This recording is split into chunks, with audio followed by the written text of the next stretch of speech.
Okay, so here we have just a little ring, as in the it could be the lip of a bottle, as in you're going to put a thread, and this would be the top of the bottle that the lid would go onto and tighten onto. So we're going to put a thread around this. Now I'm going to just do this two different ways. So firstly, I'm going to show you using the sweep function, and then the second way I'm going to show you using the thread function. Okay, just to show you two different ways to do it. So for the sweep function, what we're going to do is, first off, we're going to sketch on one of the flat planes. We're going to take the base circle and we're going to convert that, and then we're going to go up here to insert curve helix spiral. We're going to create our thread pattern. Now, as you can see, it's going in the wrong direction, so we're going to reverse that. We're also then going to change the height of it, and I actually want the height of it to be maybe, yeah, we'll say 20. Okay, and what I want to do is I want to change the number of revolutions. So I want this to go around 3 times. So I have 3 continuous revolutions there around the outside of my bottle. So that is my first sketch. That's what we're going to call the path. So I'm going to rename this. Click once, wait a second, click a second time. I'm going to rename that as path for thread. And the second thing that we need to do, we need to create a plane that's perfectly perpendicular to the start of this helix. So what I'm going to do is I make sure that I'm out of the sketch, no icons here, and nothing below the blue line there. So I'm going to start with features, reference geometry, plane, and the 2 planes of reference that I want. I'm going to use two different references. So up here I open up my design tree here, and the references that I want, actually I don't need to open the design tree. I'm going to click the line of the helix first, and then the second reference is going to be the very end point. So I make sure to slowly come along until the point appears, and then when it appears, click it. So there's my 2 references, and that new plane is perfectly 90 degrees to the start of that helical spiral. So on that plane, I'm now going to draw my pattern. So I select the start of sketch on the plane, sketch number 4. I'm going to look normal to it, so I'm going to look at it at 90 degrees. And generally the thread of a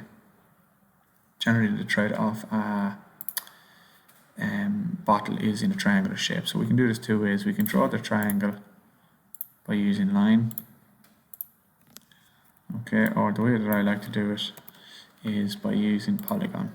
So with polygon, I'm going to reduce the number of sides to 3. This will give me an equilateral triangle. So I can bring that out, and I'm always drawing out to the side, never draw it on top of the shape just yet.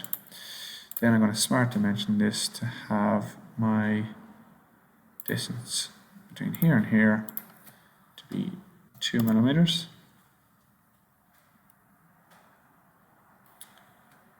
Okay, and the last thing then that I need to do is I need to link this triangle to the helix. So I need to use a thing called pierce. So what I'm going to do is I hold Control on the keyboard, click this top point. So zoom in, hold Control, click the top point, and then I'm going to find the helix, keep holding Control, select the helix, and then I add the relationship between the 2 of them is going to be pierce. And you can notice where it's gone into location, and that doesn't really matter. If it was up here it would be better, but it doesn't really matter. And I'm happy with that. I'm just going to check to see if I can move, so I can see the way I can move the helix. So it's not fully defined yet, so I want to make sure that this line is vertical, and now the whole sketch has turned black. So I'm happy with that, and then I confirm that sketch. And again, sketch number 4, we're going to rename that as the thread profile. Okay, so I have path for thread and thread profile. Now what I'm going to do is I go up here to features, swept boss or base, and I check what it asks me to do. So this one is the profile.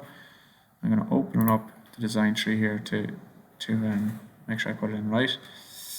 And I select the misspelled thread profile, and then up here, what is it looking for? It's looking for path, so I select the path, and you should find that the thread should go all the way around. Now, the reason it's not going all the way around is because where I selected on the helical spiral. So I'm going to refix that now, and what I'll do is, from my thread profile, I'm going to delete the pierce relationship, and I'm going to put it in again. So this time I'm going to select a point near the top.